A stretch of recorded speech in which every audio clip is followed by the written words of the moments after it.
you already know what it is. Jay Williams, Let's Live Life, and we're back. Juggalos in prison.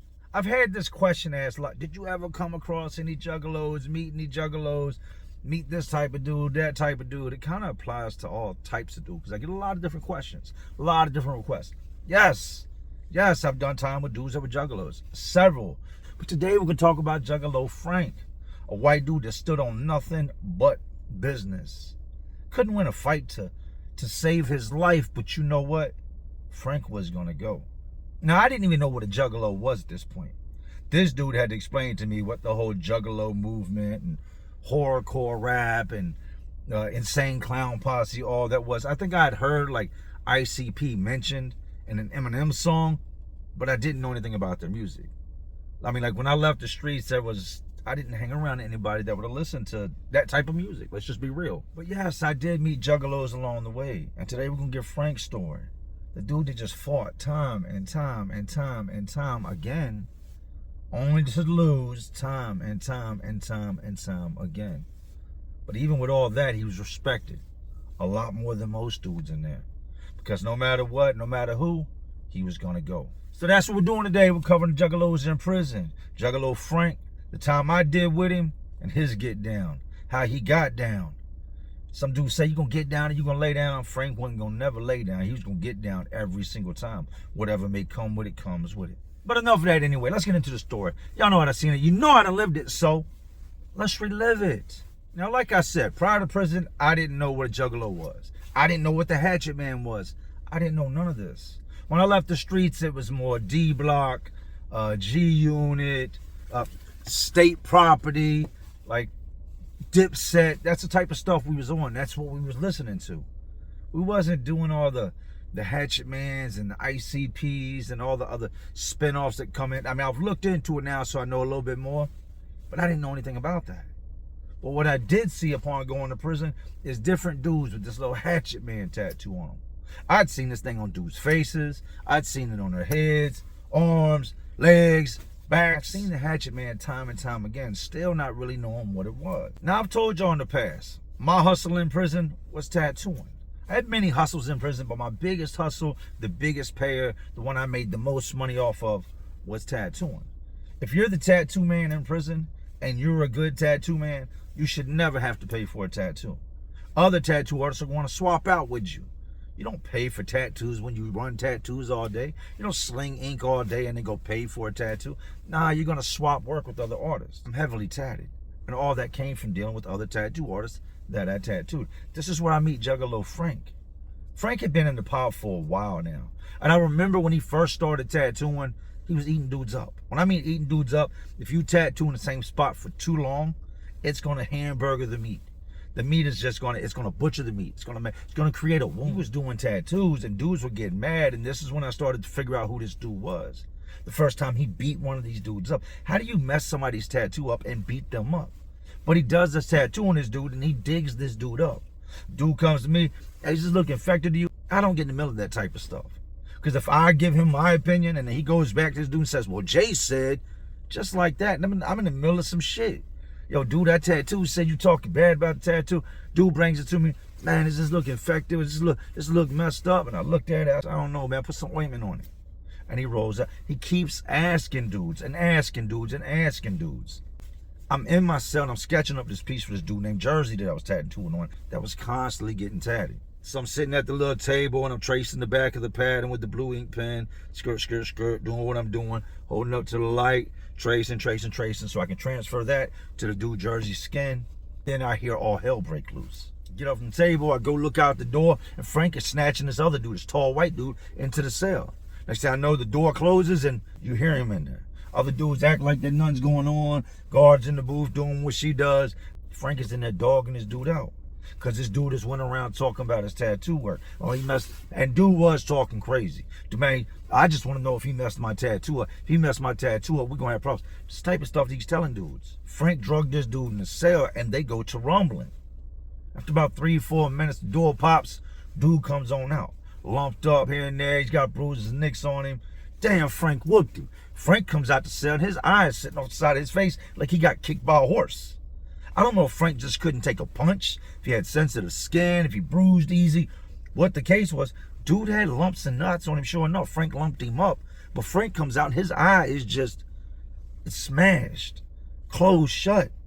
For the next few weeks, this dude walks around and his eye is just, it's mangled. One of those black eyes that several months from now, you still got black in the corner of your eye or green in the corner.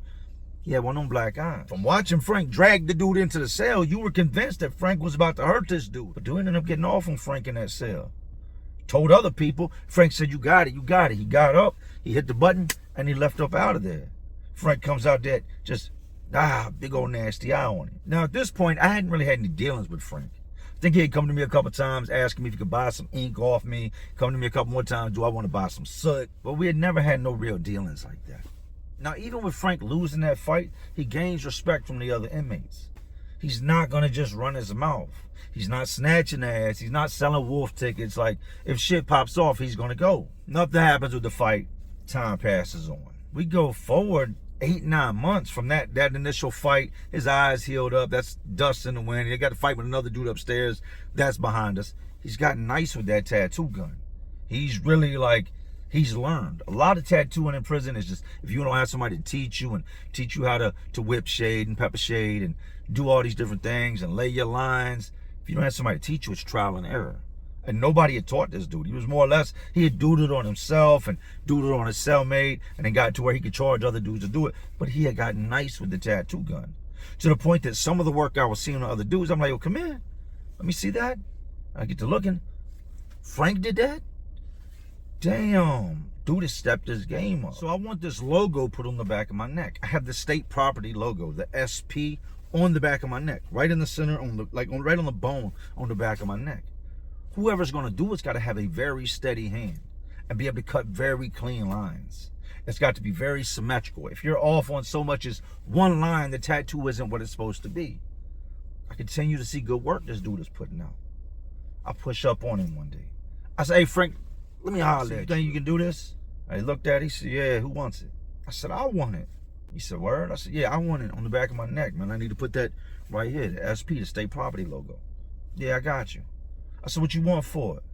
And when I say want for it, he already knows I'm not trying to pay, but he's got a bunch of shitty tattoos. This dude had a mushroom on the top of his forearm that it looked like somebody plucked on there with a staple. He said, how about this? Fix my hatchet, man. All right, I got you. Let me see the hatchet, man. Pulls his sleeve up, and he's got this big-ass hatchet, man, that somebody 100% plucked on him in the jail. So I said, yeah, bet. He's like, well, when you want to go? I said, the sooner the better. So you want to run in my cell, run in your cell? We should run in my cell, because I'm in the back. You're further down where the guards can see your cell. My cell's the blind spot. Yeah, I got you. So we come out for count, 6:45, 7 o'clock. He slides on down. My cellmate slides out. He comes in, boom, and it'll take maybe an hour. He's done with the back of my neck. I said, when you want to do the hatchet, man? When you free? I said, no, I got to finish jurors up, so we'll go this weekend. So now that he's done his tattoo on me, he's always talking to me. This is like a Monday or Tuesday when he does the back of my neck. So now anytime I come out the cell, we in passing, he'll stop talk to me. If I'm sitting at the table, he's going to sit down and talk to me. That's when he starts talking about this Juggalo stuff. I used to love Frank's stories because he went to all these different events. Like all these different festivals and these gatherings. And this dude had some of the craziest stories on things that had took place at some of these events. From being smashed with beer bottles to, what he say? He said they would back all the way up, right? And he said they would just take off running at each other full speed and just clash. I'm like, and that's fun? Like, I'm crashing out. That's full-fledged crash out. Now, that's what we did. Dude swinging, punching, kicking, like, and you don't take no offense to it. You just get back up and go back at it. I used to love this dude's conversation. So I'm supposed to tattoo him that Saturday night.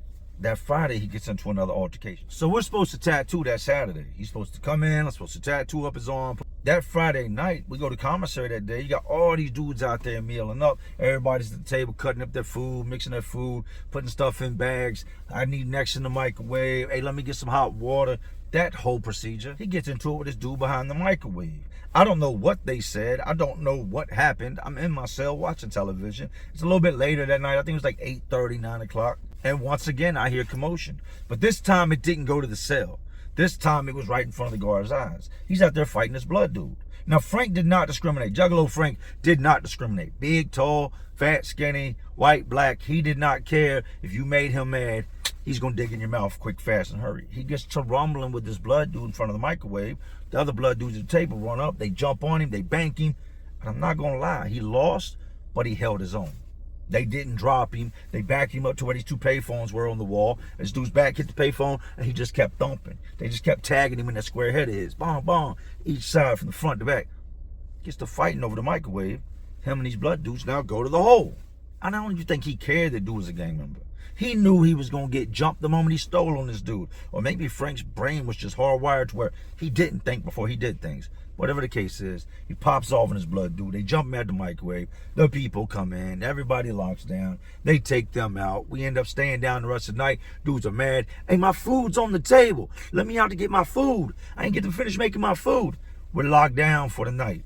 And now they're trying to pay the guy that's out there cleaning up. Hey, go throw this in the microwave for 10 minutes for me. Good looking. Like, I'm going to break you off a piece. That would be how our Friday ended. No tattoo for Juggalo Frank. Now, the place I'm at, if you're on the yard, the hole is right beside it. It's a building right beside the yard. And depending on what side of the hole you get put on, you can yell out the window to people on the yard. Out there walking with two of my dudes one day, middle of summer, coming around the track, and I hear, hey, yo, Jay. Hey, yo, Jay.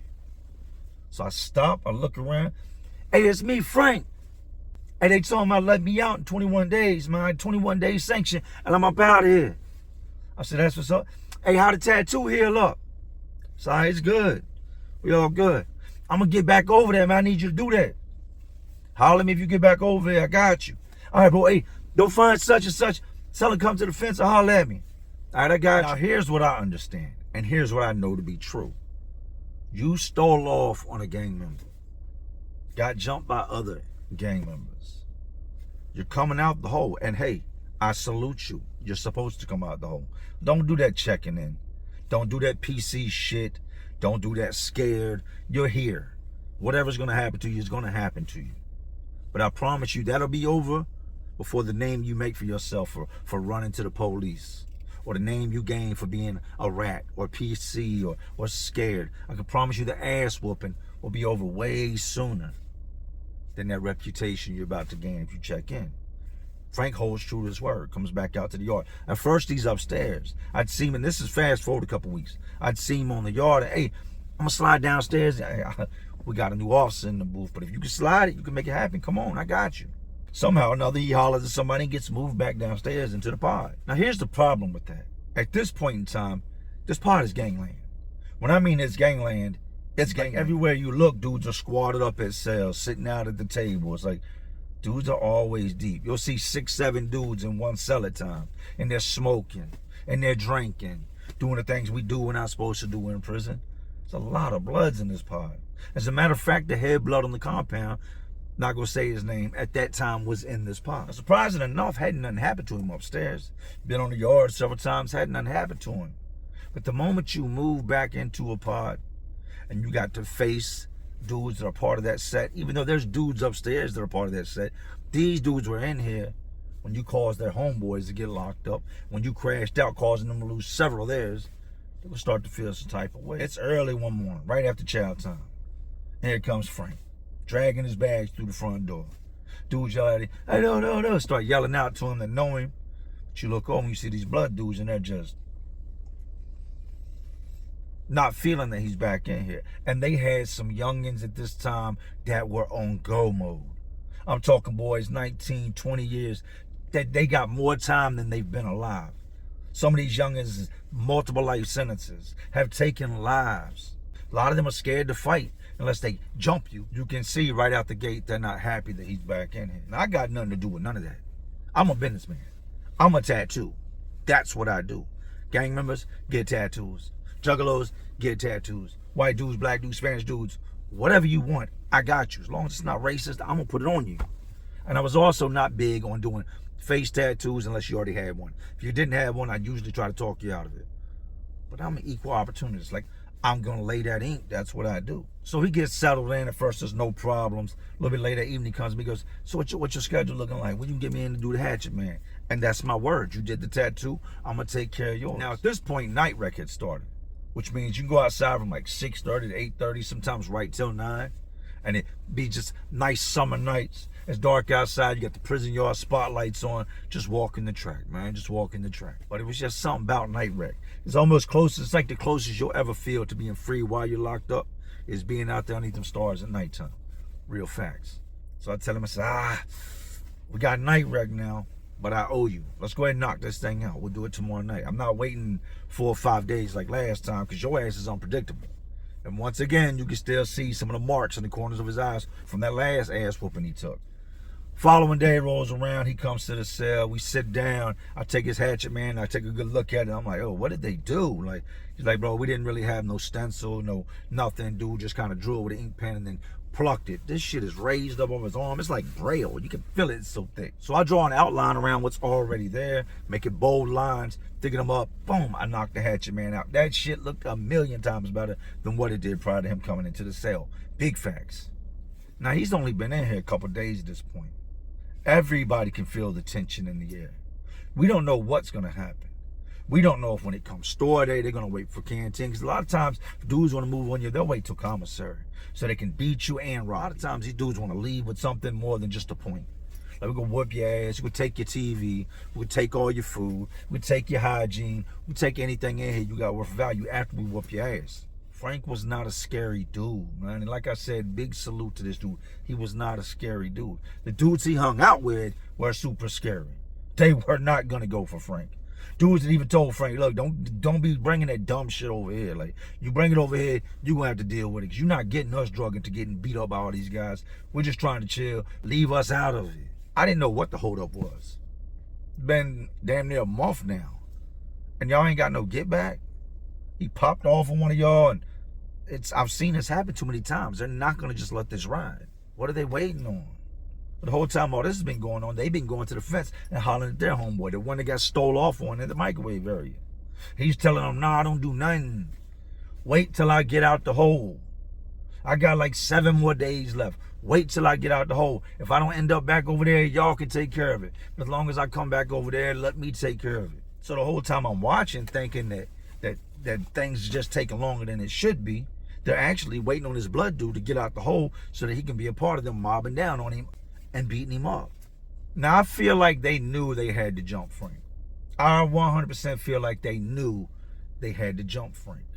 Frank might have whooped dude one-on-one. I mean, to date, I hadn't seen Frank win no fights, but I'd never seen Frank like lose to the level of he was all beat up and people didn't have marks as well. I think Frank would jump out there with his anger and then halfway through the fight, but like, damn, I just popped off and be like, all right, you got it, you got it. Like, after he got hit a couple times, some sense came to him that he just punched somebody once again, was getting his ass whooped. So he'd be like, all right, you got it, you got it. Like, he would calm down mid-fight and then be like, don't want to fight no more. That was Frank. So these dudes ended up coming out the hole. 2 of them come back to our side of the yard, 1 goes across the yard. One of them's upstairs and the other one's in the building next door. Now, like I told you, they cracked down on this moving pod to pod, going in pods you didn't belong in, because so much stuff had happened. Between dudes getting stabbed, dudes getting jumped, dudes getting robbed, getting all this stuff taken, you name it. The guards, the sergeant lieutenants were really down on the guards on control your pod. Don't let nobody be up in your pod. It's not supposed to be up in your pod. Now, Frank would never really go to morning rec. Morning rec starts usually around 8:15, 8:30, and ends at around 10, 10:30. He'd usually sleep till 12 or 1 o'clock because he stayed up all night watching dumb shit on TV. And like, we had a ton of channels. I think we had like 15 channels, and he'd be up all night watching TV. Just laid in the rack with his headphones on, watching TV till late night. He might still be up, go get breakfast, come back, and go straight to sleep. And then sleep till late in that afternoon. If you lived around Frank, you knew this. You knew Juggalo Frank was going to sleep all day. He had a cellmate that worked over in warehouse, so a cellmate would be gone from the time that breakfast started till 4 or 5 o'clock in the afternoon. So it's great for a guy to like sleep all day, right? Because there's nobody coming. The most you got to do is get up at count time and stand. That's it. Now, the daytime in prison is really busy. You got classes taking place. You got all types of different movement taking place. So if you really want to do something, it's a good time to do it. It's going to be officers in and out, but they're calling for programs and yelling for this, and they're in there, but they're not doing the rounds like they should be because they're trying to get people sent in the directions that they got to go for the day. So in the morning that all this happens, I'm supposed to tattoo. I tell a dude, wait till they're done with rec, because after they do rec, they'll shut the back door. Then I don't have to worry about the officer being in here for a while. I said, wait till they're done doing rec, and then just come over, slide in the cell, and I got you. They call rec. Outside rec, outside rec. And they pop the back door. you see dudes start going out. Now this guard in particular, when he would do his rec, the way he would do it is he would go out the door, he would open the door, walk out on the basketball court, look around at what's going on while the door stayed propped open, assuming guys are coming out and not going in. I go over to the microwave hot pot area, give me some hot water in a coffee cup. When I catch some out the corner of my eye, it's a bunch of dudes coming through the back door. Now, who's leading the pack? The blood that was at the microwave that got jumped. Look in the other directions, there's dudes coming out of cell down at the end of the tier. They come down the staircase. They're all beelining, and they're all heading to Frank's cell. And this shift was some complete shit. You could yell out, open cell such and such, and that bitch in the booth is gonna hit the button, clink, without even looking. So I guess somebody told her, open cell such and such, and they popped Frank's door. I counted myself, 7 guys going to the cell.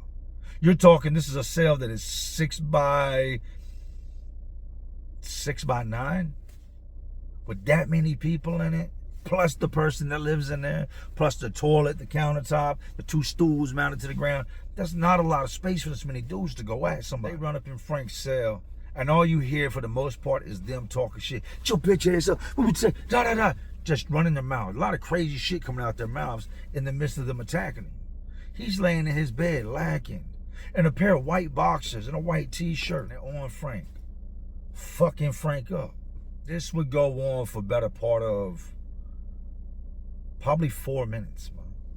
But if you've ever dealt with something like that, 4 minutes is a lifetime to be fighting that many guys.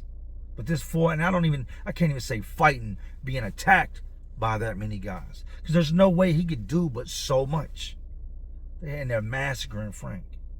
Beating the shit. I mean, all you hear is grunts, punches, and you hear a lot of that fist connecting with skin. Boots, shoes, scuffling, kicks, grunts. And then they come out. By now, the guard has already alerted the people. A couple different dudes have looked over in that direction. There's too many guys in that cell for her not to see that something's going on. Y'all can't even hide from the door because you're so packed in there. As they're coming out the cell, lock down, lock down. Everybody lock it down, lock it down. Officer that was out back comes back through, boom, shuts the gate. So all the guys that are now in here that don't belong in here are trapped. And the other door, she's shutting cell doors. So everybody that's not in their cell is now caught. Right before Frank's cell can close, Frank runs out the cell and rocks off on dude. Same dude he got to fighting at the microwave. Boom! And sends that dude sliding across the floor. Guards have already rushed in when Frank dropped dude. They grab Frank, boom! Slam him against the wall, slam the other dudes on the floor, dudes against the wall that were standing next to the wall. Everybody's going in handcuffs. I'm talking, you got 10, 12 officers in here in a matter of 15, 20 seconds. They come running from every available post when there's a code called. When I'm telling you Frank rocked this young dude, it's like he hit this dude with like with Thor's hammer. That shit cracked, echoed throughout the entire pod, and it was like dude's whole body just slid shoop across the floor. Other dudes turned around like they was gonna do something. Guards was already on them. Cuffs was going on. Y'all ain't about to do shit. Frank got his lick back. Frank got his last hit. And he had told me one time before, he said, a real juggalo, he said, there's something wrong with us. We go. Because I said, why you always get to rumbling with dudes like over dumb shit? If you got to rumble, but you just get into dumb shit. That's just how it is. We're going to go when it's time to go. All right, your ass going to go to a hole. You can go to the jail. You can go to the infirmary, like crashing out for no reason. He slid, this young black dude. You ever seen somebody fall and hit the ground, and immediately you think he ain't getting up? Oh, he's done. Oh, you might have killed him. This dude falls face flat and is out. Frank's standing there cuffed, blood all over the front of his shirt, nose leaking, eyebrows leaking, face all knotted up, swollen, blood coming from different places on him, mouth full of blood. They took him out of there, and he was as hype as if he just won the Super Bowl. Talking plenty shit. Blood running out the front of his mouth. Woo! Woo! That's what I'm talking about. That's what I'm talking about. And they lead him up out of there in handcuffs. Juggalo Frank, man. I never seen Frank again after that. But Juggalo Frank. The white dude that would fight anybody. Now, I don't know if I can even call this his win. Was this Juggalo Frank's win? After getting jumped, he comes out, he knocks out the dude he originally got into it with, slides him across the floor. Was this Juggalo Frank's win? Just the fact that they were in there almost 4 minutes. I thought they were going to pull a body out of that cell. I never imagined why. Like, I didn't think you was awake, much less able to run out and swing on somebody. Was this Juggalo Frank's win? What it boils down to is they knew he wasn't sweet. They knew he wasn't sweet. That's why they went that deep. Now, that's usually how the gangs move. You get into it with a gang member, it's very rare you're going to get a one-on-one unless y'all are like in the cell, and then you can just make it happen in the middle of the night. But know that after that, his brothers and them are going to feel this type of way about it. And that's why they came that deep. Then when it was all said and done, Juggalo Frank got his lick back. He definitely got his lick back, man. Frank, if you see this, man, shout out to you, man. And it was good to see you get your lick back. I just hope you learn something. You don't. Every battle ain't got to be war. Every war ain't got to be a battle. I hope y'all enjoyed today's video. It is very snowy outside. Is that a word? Snowy? There's a lot of snow outside. Picked up a new SUV this week. Been a good week.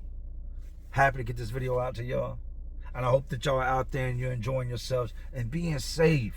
If you're watching this in the summer, at this point right here, and this was recorded, it was bad out here. The U.S. just got slammed with a bad snowstorm, ice storm, freezing rain. So take care of yourself. Stay warm. Stay safe. We all go through things. We all have our moments where we want to flip out. That's where common sense comes into play. If it's not all right for somebody else to just hit you whenever they want, then it's not all right for you just to hit others. We can agree to disagree without things getting violent, because there's really no winner in a fight. Let's be real here. There's no winner in a fight. I beat up a dude one time. I had to watch him go to the visitation room and sit down with his family a couple days later. And even though I was 100% in the right in what happened and what I had to do, and I've lost plenty of fights, that one I won. Even though I was in the right, it felt so wrong to see his loved one sitting there looking at him all bruised up. Like I said, there's no winner in a fight. Definitely a loser. 100% a loser. That we know that. But in my opinion, if you're a grown man and you can't control yourself, you've already lost. Get a grip, people. Get a grip. But anyways, these streets, these jails, these prisons, they're all just crazier world inside of an already crazy world we live in. And as always, y'all know what I'm doing. Just trying to keep y'all entertained. Are you not entertained? And like always, this is Jay Williams. Let's live life. And to all my real ones, and there are some real ones watching, because y'all still watching me. And y'all know how we do. Salute.